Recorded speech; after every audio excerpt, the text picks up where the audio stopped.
Hey guys, this is Jarrell from Test This Tech, and I wanted to share with you guys some accessories to consider for your retro handheld that has the M8 Headless on here. So this is my RG40XXV, and on the back here I have a couple things set up. So this monstrosity is a dual OTG splitter. So the reason why I have this connected is because it gives me an additional USB hub that I can use for various things. I can use this for a headphone DAC because the headphone port on this device is not very loud. That's one of the main detractors from this, is that the headphone port isn't very loud, but having a headphone DAC will mitigate that. It will make it louder for the audio. So I have this hooked up, which is a dual OTG splitter. When you look up, if you want one of these, make sure that it is an actual OTG splitter. That literal dual OTG is in the description. Because if it's not, you might just get a splitter, but it's not specifically OTG, recognizing those devices. And also I have this guy. This is a to C or C to A, however it is, adapter here. So this allows me, of course, to plug in some USB type C, or if I need to plug in the A, I can just remove this. But I have this plugged into both. And this would have the TNC plugged in into this. But once again, I get that extra one. So I have it set up this way just so I have that additional headphone port that I can use for headphone DAC or some other items. So the cool thing about this too, for the RG40XXV, is that it is Bluetooth as well, okay? So these are the headphones that I've had on the channel before. These are Wolf Laws. They're on Amazon, I think for like $20 or something, but they're pretty decent for the price. And these are Bluetooth. While the Bluetooth on the RG40XXV isn't the best, it takes quite a bit of time actually for it to pair up with this. But once it does, it actually makes it a lot easier to connect to it. You turn it on, it connects to it, and then the audio Bluetooth wise from this is really loud. The only detractor is that it's going to be latency because it's Bluetooth. So you don't want to use Bluetooth headphones for a live set. That's where you want to plug in a headphone DAC. So just to be noted there. Another option too is that this isn't only a Bluetooth headset, this is also an RF wireless headset. So you can plug actually the adapter into this and have less latency, and then also you'll get plenty of audio, plenty of loudness into your headphones. So these these items here to the right, these other accessories I wanted to talk about as well, that you may want to consider for your M8 headless setup on your retro handheld device. This is the standard OTG, A to USB type C. This one specifically is from, I think, one of the Galaxy smartphones that I had. So, and then as far as for cables, this is a data cable. So they have these data cables on Amazon and everywhere else. This is micro USB to USB type C. So you got to remember that you have a data cable, that's specifically a data cable, because the TC won't recognize, a non-data cable. So just be noted there. This is a headphone DAC. So this is just an example of one.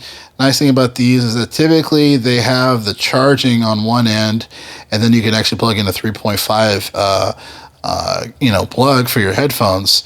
And this also can be plugged in. It's a little bit different for my setup just because this is pretty long and this is connected to the other thing. But I just wanted to share this as an example of a headphone DAC that you can use. Of course, you just want one that's going to make sense for your setup. Okay.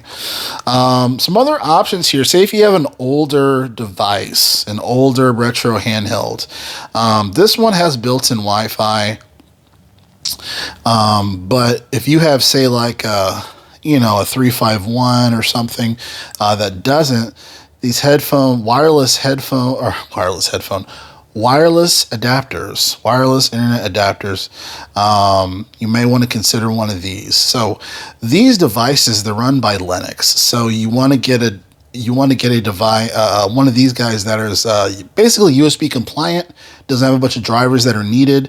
This is 0 drivers needed. I just plug it in and it works. The G350, for example, does not have built-in Wi-Fi or Bluetooth.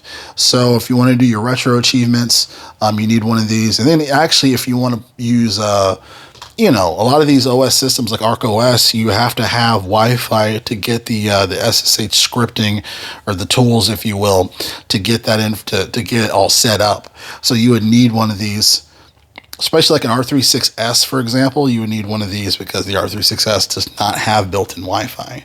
So, and then here's another example as far as for an OTG, but this is just an L-shaped one. So again, depending on your setup, you know, these are some things you gotta think about.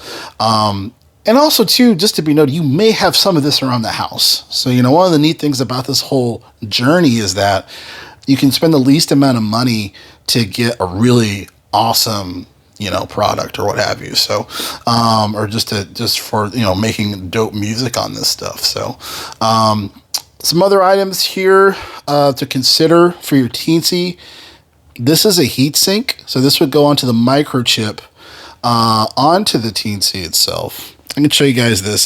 So this is how my Teensy set up here. And these are these plastic cases. I talked about these on a prior video. There's these little plastic box cases on Amazon, which is really great. And the neat thing about this is that it's very easy to take off, and I can connect it to another retro handheld device that I have set up like this. If I have another box like this set up, you know, and say I'm working on a song and this like dies or something like that. Looks like this froze because I unplugged this. Yeah, see, because I unplugged it. You know, I could just take this out, plug it into my other handheld device that I have this set up, and then hook it up and continue to finish the song. So kind of cool. So if I'm on a roll, if you will, you know, might be something to consider there. And then last but not least, micro SD cards.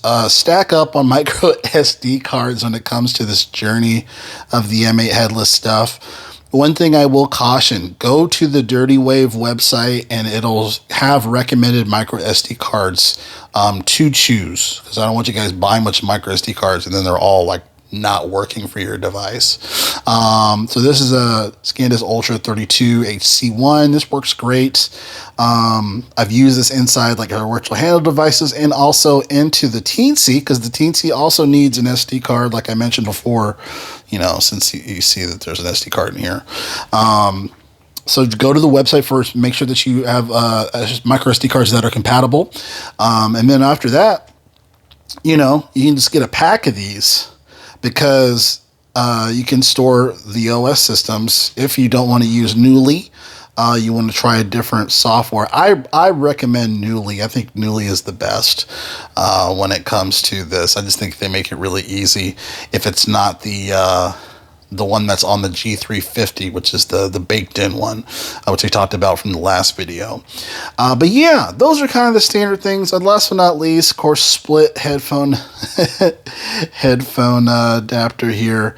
So if you have like an R36S, or if you have one that you want to hear, you know, you want to route some music out, but you want to hear it as it's monitoring out, something to consider. So yeah, I just wanted to share that, couple accessories that you can use for M8 Headless for this. So test this tech. I'll catch you guys next video. Thanks a lot.